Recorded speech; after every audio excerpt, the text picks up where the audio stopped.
We're over the halfway mark of the NBA season. People are talking about who needs to make a move sooner. Is it the Los Angeles Clippers or is it the Los Angeles Lakers? We break down who needs to make the move and why. So just looking at both teams, the Los Angeles Lakers and the Los Angeles Clippers. Looking at both teams, the Lakers are the number one seed in the Western Conference. The Clippers following right behind. And you're looking at both teams and you're saying which needs to make a move by the trade deadline. Now, of course, there's two options. Make a trade, stand pat. The Lakers are essentially right where they want to be. The season ended today. It's not going to end today. We're just going to take a hypothetical situation. Season ends today. Lakers are the number one seed. Home court advantage throughout the playoffs, as long as they continue. Clippers, they're right where they want to be. They're the number two seed. They play competition. But here's where everything boils down to. You have both teams, both contenders. It looks like they're on a collision course. Who has more experience? And that's the thing that you want to always remember in a situation like this. Who has more experience? Sometimes the best teams don't win because of lack of experience or lack of experience as a group. Now, you could say that the Clippers have more experience in terms of their role pieces than the Lakers, because the Lakers made a lot of shifts and changes and things of that nature. However, the Clippers stars in this new implemented role with the new implemented expectations, that's worrisome. As opposed to the Lakers, when you're looking at LeBron and everybody else, AD, only person that I could say that is experiencing new expectations probably Anthony Davis, because we always felt like he didn't have enough help to compete. So we're not going to press him there, but LeBron knows what all the pressures are all about. Danny Green has been to multiple NBA finals. He knows what that pressure is all about. Dwight Howard has been to NBA finals. He knows what that pressure is all about. JaVale McGee has been to NBA finals. He knows what that pressure is all about. When you look at the Los Angeles Clippers, the only star that can tell you what all the marbles, everything comes down to it, is Kawhi Leonard. Paul George doesn't know what that pressure is like. Lou Williams doesn't know what that pressure is like. Patrick Beverley can't necessarily tell you what that pressure is like. Out of both teams, when you're looking at the experience in terms of experience, star players or role players, just players in general, I'm gonna give that edge to the Lakers. And to me, with that being said, of course you got two coaches for both fundamentally sound. Doc has a little bit more higher pedigree, but one can argue that the reason Frank Vogel didn't go too far is because when he was with the Pacers, Paul George, David West, George Hill especially acted as if they didn't know how to play basketball when they faced the Miami Heat, because they were up 2-1 against them. There was one point in the Miami series where they gave up a layup as a game winner. Who gives up a layup as a game winner from the free throw line? Coaching, I'm going to give the edge to the Clippers, of course. And then, you look at the bench, you give the Clippers a little edge. But like I said, and this is something that doesn't need to go underrated. Experience in a situation, never experiencing something, it goes to a lot. It goes to a lot. And while Anthony Davis hasn't experienced finals competition or Western Conference competition, most of the players around him have. You look at Kawhi Leonard. Kawhi Leonard is essentially the focal point for the Clippers championship team, and he's the focal point for their experience.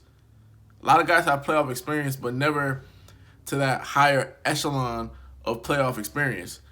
So who has to make a move? Bottom line, who has to make a move? And in my opinion, the Clippers have to make a move.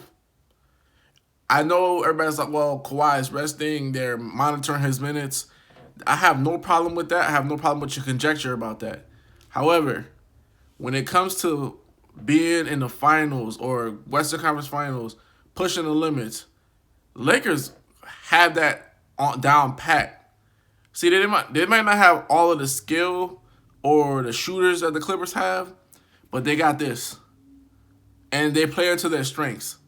Their defense is steadfast, locked. They got lockdown defense. And a lot of the talk has been, Stephen A. sources about, hey, LeBron needs to stop ducking Kawhi. LeBron will stop ducking Kawhi, all right. And when he does, we're not gonna hear any excuses about, oh, LeBron doesn't play defense. Because the thing is, LeBron always paces himself. But if he knows that what's standing between him and the championship is guarding Kawhi Leonard, he's gonna guard Kawhi Leonard all day. He's gonna guard him all day. So that's not gonna be an excuse going forward if they face each other in the Western Conference Finals. I believe you me, that's not gonna be an excuse. So the Clippers, though, they need to bring in at least one more piece, even if it's just a wily veteran, somebody that knows what it's like to be in the finals besides Kawhi Leonard, Doc Rivers. Because now you're equating it to sort of like the 08 Lakers when they went to the finals against the Celtics and they got blown out of the water. And we all remember a lot of those guys, I mean, besides Derek Fisher, hadn't had like a lot of finals experience, Western Conference Finals experience. So that's kind of the thing. Experience is very important. I think people kind of overlook it. You look at, I'll give you another example. OKC Thunder, when they went to face the Heat. The Heat were a stacked team, but that Thunder team went on to have 3 MVPs. And after they won Game 1, you felt like, okay, they're going to win this series. But experience from Scott Brooks to Kevin Durant to Russell Westbrook to James Harden, that played a factor. And they just got flat out beat. They got out-strategized.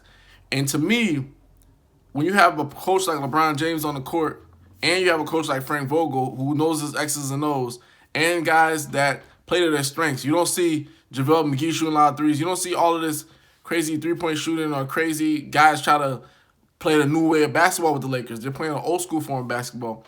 So that being said, they stick to their strengths. And if a team knows itself, they have a defensive identity. You throw Anthony Davis in the mix with rim protection. You throw LeBron James in the mix, which a guy that could get you 30-plus points, 12 rebounds, a triple-double, walking triple-double essentially. But now it seems like he does it more purposefully. And then you got guys that could lock up on defense. I'll be remiss to think that the Lakers have so many moves. The Lakers don't have that many moves they need to make. They just need a pure shooter. When you're looking at the Clippers, they need Paul George, A, to step up in the spots when Kawhi Leonard can't. But B, they need guys from the bench with a playoff experience. When I mean playoff experience, not the first round, not the second round. I'm talking Western Conference Finals, NBA Finals. Because what's going to happen is this. They're going to go far, palms are going to get sweaty, and then, boom, they lose. I'll give you a good example. Kawhi Leonard was on the Toronto Raptors last season. The Raptors went 7 games with the Philadelphia 76ers. Part of the reason why the Sixers lost that series is because they didn't have a lot of experience in a situation like that. But think about this, we're essentially one lucky bounce from Kawhi Leonard's shot that bounced around in that rim, one lucky bounce to talking about, maybe the Sixers played the Warriors in the finals, or the Sixers won the championship. That's what we were talking about. That's how much experience plays a role. So, to me, I feel like coaching staff, Lawrence Frank, Doc Rivers, all those guys, Jerry West have experience.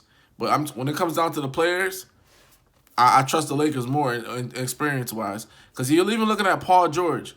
There's so many playoff series where he folded. Even I believe it was last year against the Blazers, Damian Lillard waved him bye-bye. Paul George was guarding Damian Lillard when he hit that shot. Paul George had an injury, shoulder injury. He had a shoulder injury. Then he comes and plays. He starts scoring. He starts flexing on them. They lose, and then my shoulder was hurting. But he was flexing. So you can't have it both ways. So to me, too many letdowns with Paul George and not enough guys with that Western Conference NBA Finals kind of experience is going to show itself in the playoffs.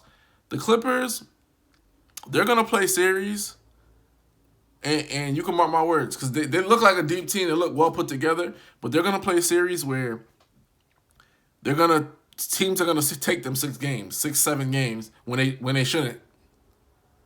And that's just the bottom line. I'm being 100% honest with you.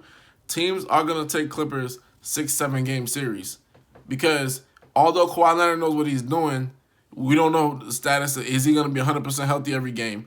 Even in the finals, he was limping. Is Paul George going to always contribute? You see what I'm saying? So while they're deep, while they're youthful, while it looks like the Lakers need to make so many moves, I trust the Lakers' experience over the Clippers' inexperience in the highest levels. JaVale McGee won championship. Dwight Howard been to the finals. LeBron James, multiple champions finals experience. Danny Green, a multiple finals experience. Rajon Rondo, finals experience. So not only is it the coaching staff, not only is it the organization, we're talking about players on the court that are like player coaches. And that's why the Clippers have to make a move. They really do, because what if, God forbid, Kawhi gets hurt? Or what if Paul George gets hurt? Now that's where that playoff experience comes into play. That's when knowing your personnel, that's when guys not getting out of themselves. Because the Clippers are deep, and I love it. They're deep, but some of their depth from guys like Harkless. Harkless is the same guy that was on the Blazers when they got swept in the Western Conference Finals, who couldn't really produce. So when the leverageable moments come and occur, we're going to see who's going to fold. And 9 times out of 10 is going to be those guys without that experience. Hoops Junction, where Hoops meets Hoopla. Like, comment, subscribe.